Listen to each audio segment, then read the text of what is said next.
Maybe they did it 1 year It ago. would have been 2021. Okay. Okay, so they did it 1 year. You ready? Yep. Good evening, everybody. We are going to bring the Columbia City Board of Zoning Appeals November regular meeting to order. Anything we have roll call? Stacey Dumbacher here, Cathy Gardner Here. John Kissinger Here. Anthony Romano Here. Dennis Warnick. Here. We do not have any previous meeting minutes to adopt, so we're going to move on to administration of the oath of witnesses. So if you plan on speaking, please stand up and Dawn will swear you in. Do you solemnly swear that any information you gave this board this evening will be the truth, the whole truth, and nothing but the truth? If so, say I do. Thank you. Any old business, Nathan? Nope. All right, new business. We have 24-C-VAR-5. Brenda Selking requests a variance of the side yard setback requirements for the construction of a carport at 443 Arrowhead Court. The property is zone R2, two-family residential district, and located on the east side of Arrowhead Court, 190 feet north of Hanna Street. Staff report. Thank you. So, going to the summary.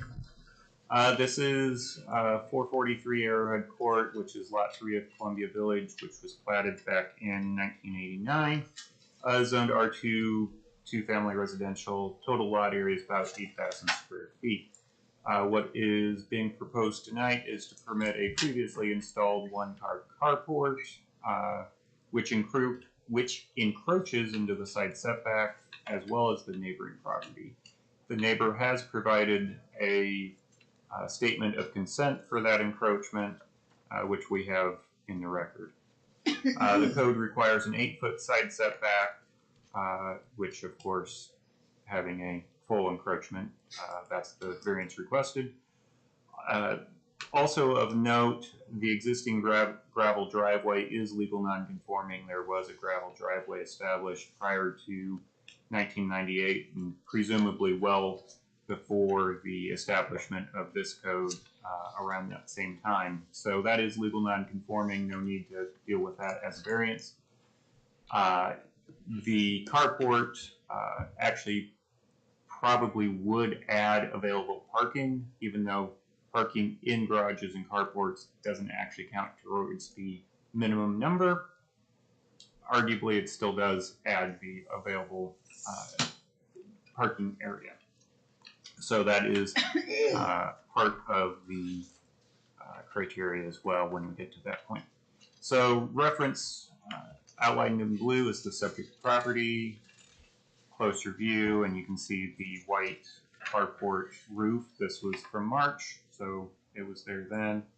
The shed in the back is also legal non-conforming. It's been there for quite a few years, and gravel had been added recently around it, but again, that gravel has been there for some time as well, just supplemented here recently.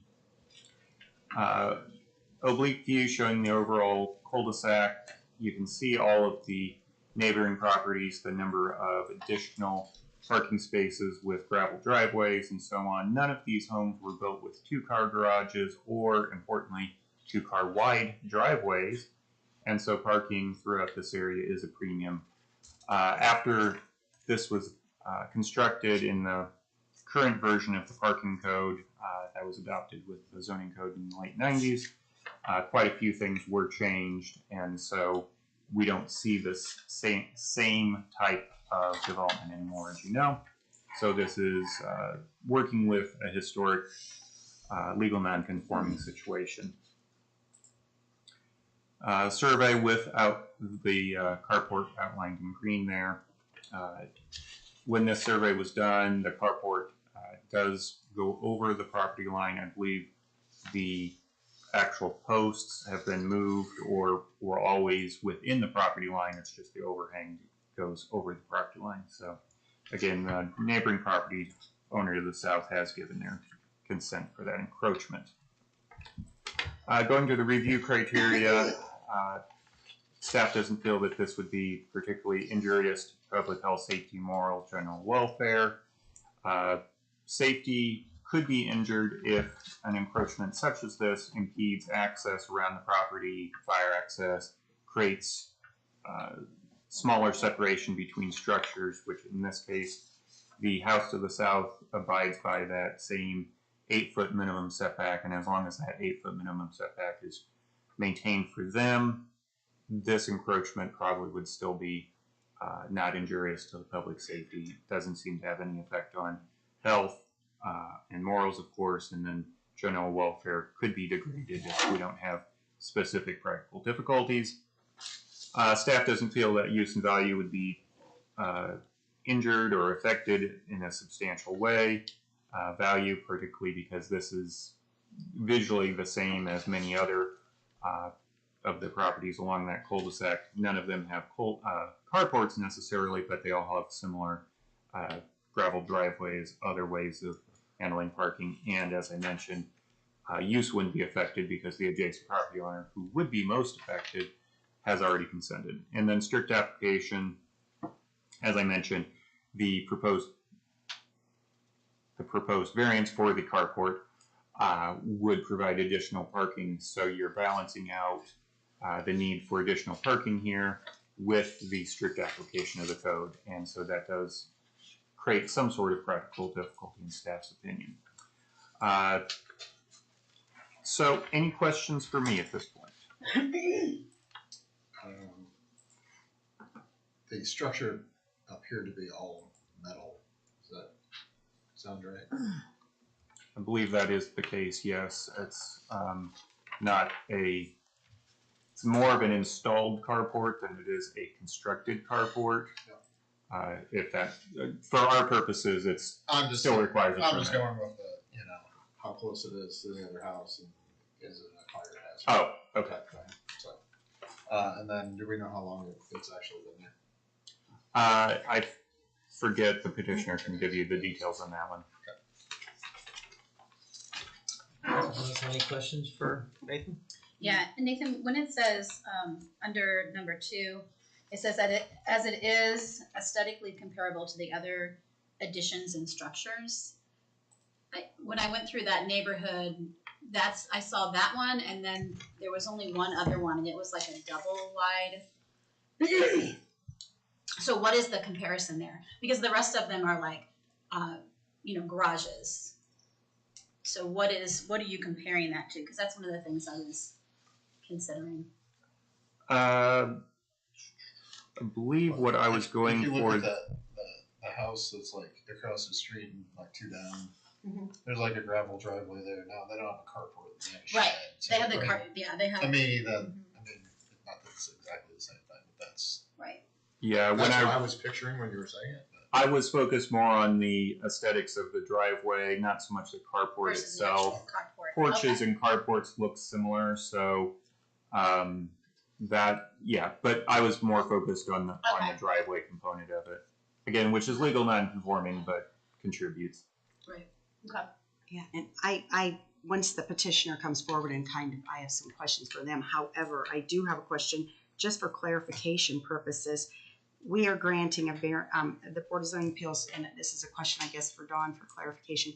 As the Board of Zoning Appeals, we are authorized to allow variances up to the property line. So it's of that setback, of that 8-foot setback up to the property line, and we have no jurisdiction over the property line unless the petitioner owns both lots and builds something over that property line, then it becomes basically one lot.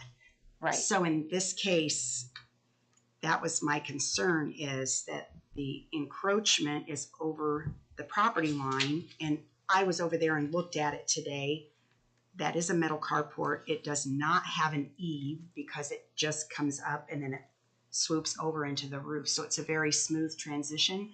So if there is any encroachment, it would be within the wall of that carport. So that's just, I just wanted that clarification. So, And again, that's going to fall on the neighboring property owner, you know, since if it does encroach on or trespasses onto their property, so to speak, then that's going to fall on them if they want to make an issue of it or not. but we can only vary from that setback of 8 foot up to the Right. property line. That's And correct, yes. The adjacent property owner has given their consent Right. for this encroachment on their side. So that is a bit different than where the adjacent You know, property well, owner now is. with that said, I mean, So- you know, it's their property, so at Right. any time they could revoke their consent. They could come back and say, no, we have a problem with this now, or if they sell the property to somebody who decides they have a problem with it, you know, because they're giving consent, it's not like there's any legal duty for them to, you know, if the neighbors decide that they have a problem with it, they have, you know, recourse. I mean, they can. Right, and building on that, not that you asked, but I'll toss this out there. I was going to go into some discussion about a proposed condition that an easement be recorded on that adjacent property in order to formalize that consent. And I just felt that for the structure that it is, a metal carport, it felt very heavy to require an easement. If this was a more substantial structure, I definitely would be recommending that in order to make sure that future owners were aware of this. Well, if I can chime in. Go ahead. You can't force the neighboring owners to grant an easement again. That's No. going to be. No, that wasn't going to be that. Oh. In order for the variance to be granted, for them to keep the carport where it is, they would need to obtain an easement from that adjacent property owner. So And that could only if be they through refuse, that right. could only be through their consent. That's going to be between the two neighbors. That's That's not what I something mean. that if that's not something you can Yep. get in the middle of. So, Yep. yeah. So if the neighbor refused to grant that, Right. then the variance would be null and void. So all of that is why I didn't make that recommendation. It just seemed like a ball of wax we didn't want to get into, but It's something, Now you know. it's something they could do, they could ask for on their own. We're not, but you're not Right. recommending to be. right, I'd say for this project and everything Don just said, it's probably best just to kind of stay away. Okay. All right. I'm going to open up the floor. So if you'd like to step to the podium and give your name and address and just kind of fill us in. Butch Sterner, I'm the one that constructed the carport. My address is 9975 West 300 South Whitley, Indiana. We approached the neighbors, the one across the street that has a garage right across from the carport, and Chris Cook, which is the one that it's adjacent to.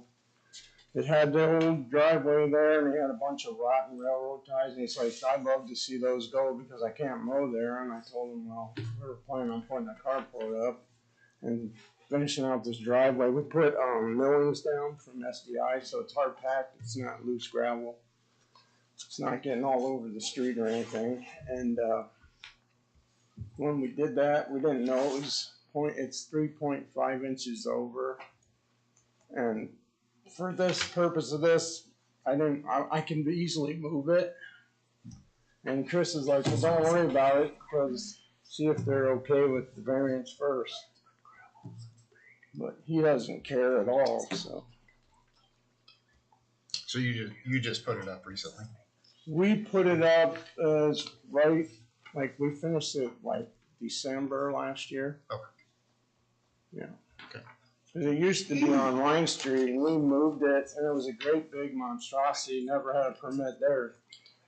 And I'm like, we can't put this out in front of your garage, nobody's gonna want to see that, so why don't we just like put a little ledger on the house and we'll just make it nice and neat. So that's what we did. Okay.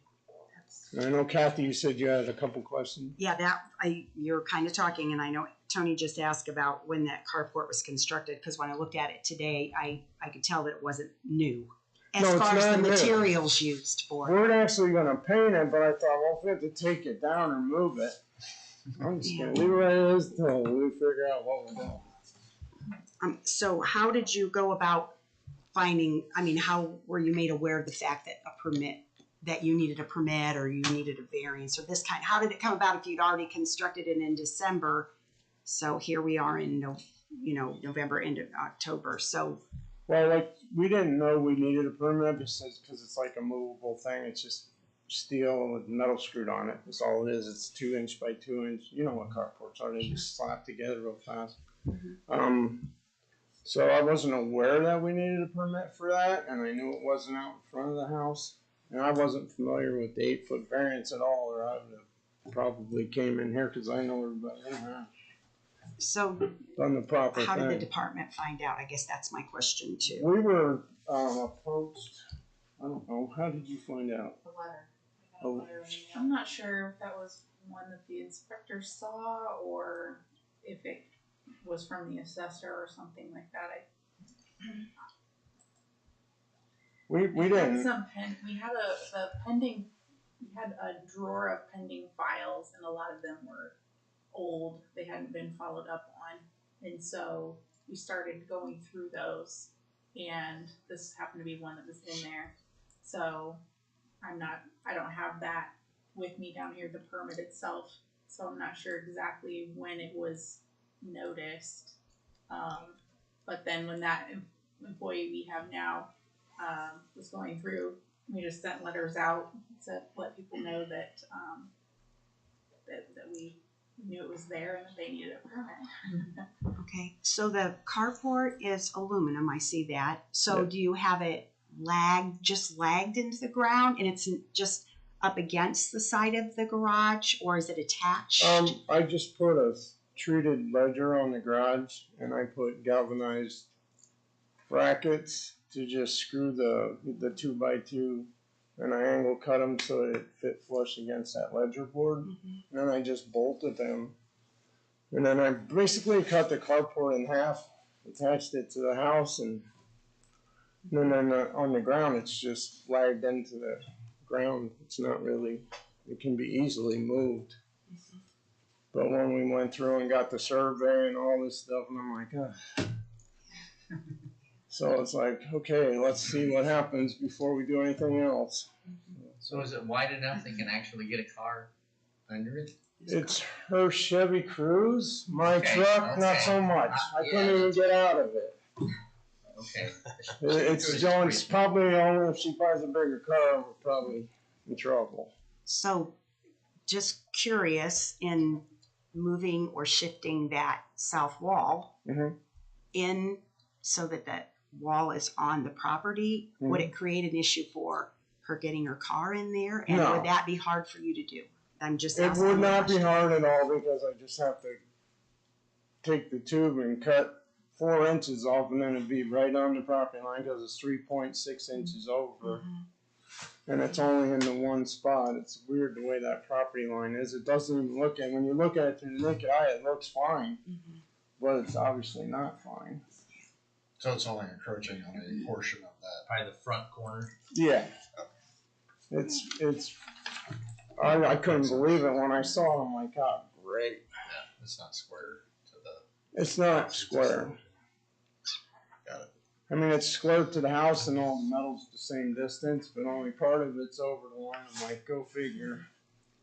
According to the survey, it's both the west and the east ends Yeah. are the same dimensions. So, according to the survey, just going by the survey there, so, you know. And looking at it, like the naked eye, it only looks like where it's lagged into is over, but Even the fence goes through there. Yeah, the fence. the fence is like right on the property line. I don't know how they pulled that one off, but.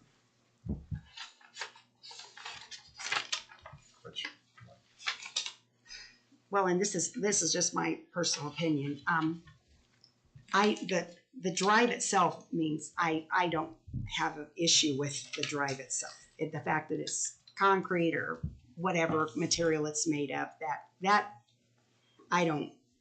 doesn't concern me.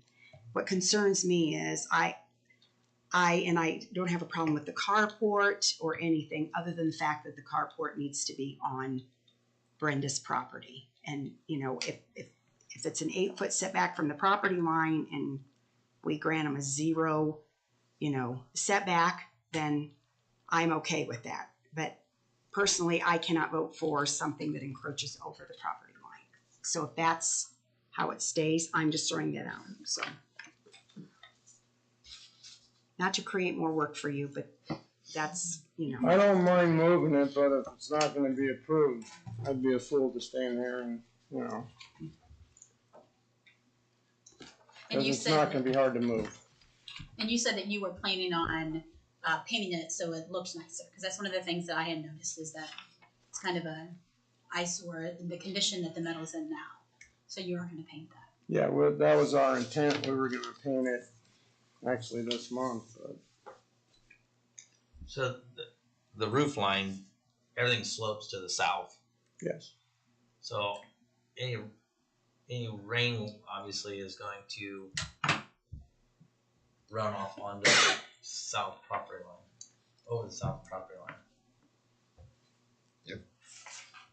I just, you know, a hard rain, you get water running off of that. I know the neighbors said he's okay with it, but Well, What if that's gonna happen regardless. what of if it's the neighbor or moves? not. Well, I know, yeah. The next neighbor, So is the roof draining right there before it gets to the carport?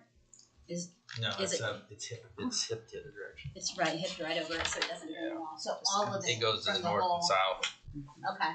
and there's gutters on the north and south. The only shedding is off the top. Off that, which is it's 18. That's a big hill right behind there, and we've never had any issues with water that I could see, but.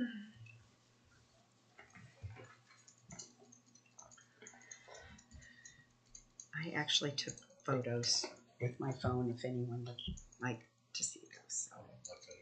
Yeah, I saw it. Yeah, me too.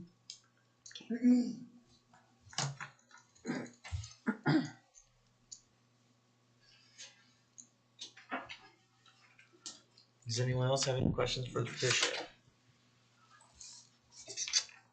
Thank you. You're welcome. Thank you.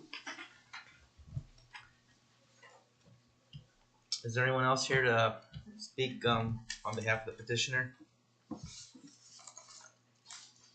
Is anyone here that'd like to speak against the petitioner? I'd say that.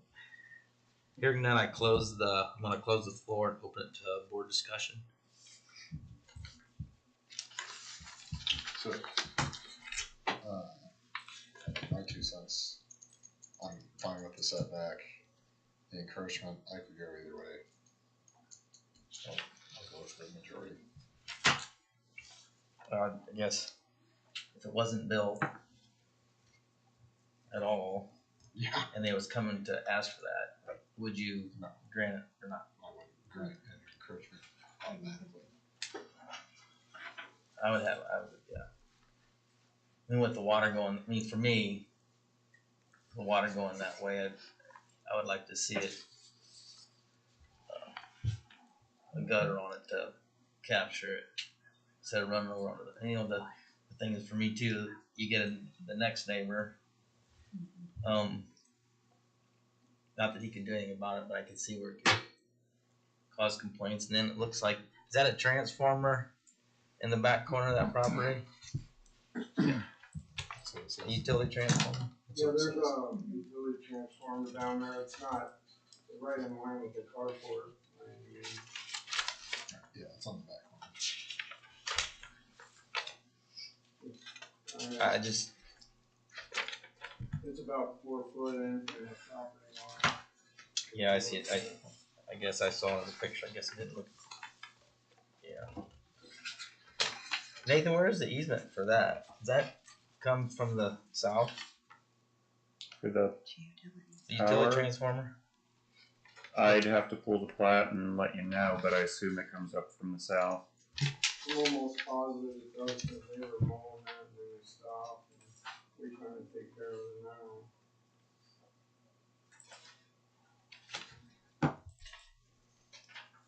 Get back. There's a utility easement right here. Across the back. I don't see anything down the side. Yeah, but it has to go from the south. Yeah. I've seen how they I get there. could put a They're about- spout on there, if you guys will hear something. They just run down the side from the road there. So there's your plat. Okay.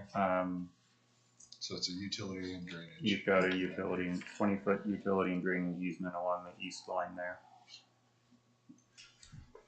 So I have to assume power goes up or comes down, one way or the other. Okay.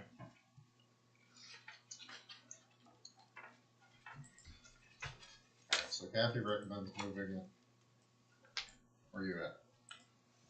Well, I guess I know our guidelines are set for a reason, and if I guess they were coming to me prior to this being developed, I would not let it go right against the property line. Where are you at? I think it is moving. Dennis? I don't know. Alright, So so you wanna no- make a motion or? Nobody more wants discussion? to- Yeah. You don't wanna add on to any, to suggest adding on any drainage? That's something that you can, No, I'm ready for a motion if someone wants to make a motion. A motion to accept with the condition of moving it fully onto the property.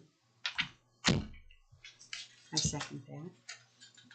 I got a motion from Tony and a second from Cathy.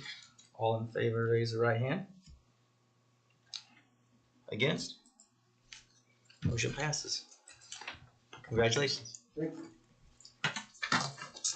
So, quick question, I know I'm supposed to not speak, You're good. since I'm moving it, do I wait for a formal letter from the building commissioner, or can I just move it? And then what happens then, do you guys come back out and recheck it, or how does that work?